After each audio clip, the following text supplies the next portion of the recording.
Assalomu alaykum aziz qizlarjonlar. Hozir sizlar bilan biz yuz tozalash uchun gidrofilli masla tayyorlashni o'rganamiz. Uning uchun bizga kerak bo'ladi grammli idish yokida tarozi. Agar tarozi bo'lmasa, grammli idishda ham tayyorlasangiz bo'ladi. Hozir biz sizlar bilan gidrofilli maslani grammli idishda tayyorlashni o'rganamiz. Uning uchun bizga kerak bo'ladi twin saysan. Twin saysandan 20% quyib olamiz.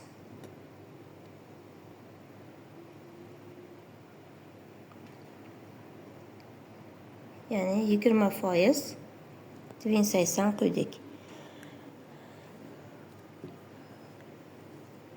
Bu esa shirin bodom yog'i. Shirin bodom yog'ini yuzga juda ham foydasi katta.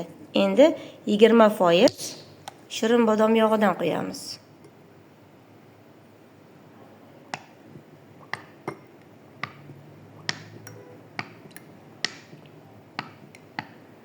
Ana 40 bo'ldi.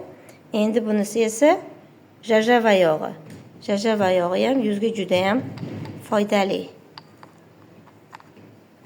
20 gram jajava yog'idan qo'yamiz. Shunda mana 60 bo'ldi. Endi yana foydali yog'larimizdan biri bu shaftoli yog'i. Shaftoli yog'i ham juda ham yuz uchun foydali hisoblanadi.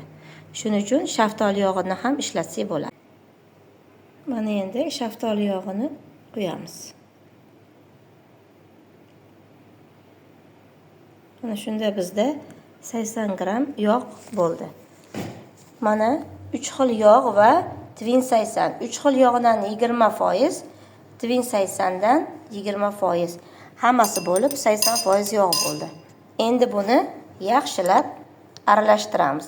Ya'ni bu yog'lar hammasi bir-biriga birikib ketishi kerak. Buni yaxshilab aralashtiramiz.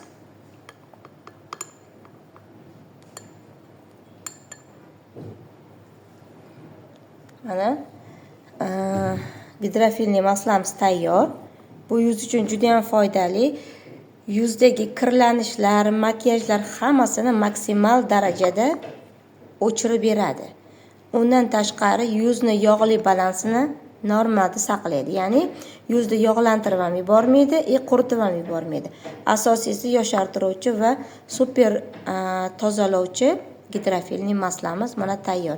Endi buni xohishingizga qarab, xohlaysiz mana bunaqa idishlarga, xohlasangiz mana bunaqa idishlarga qo'yib bemalol sotuvga chiqarishingiz mumkin.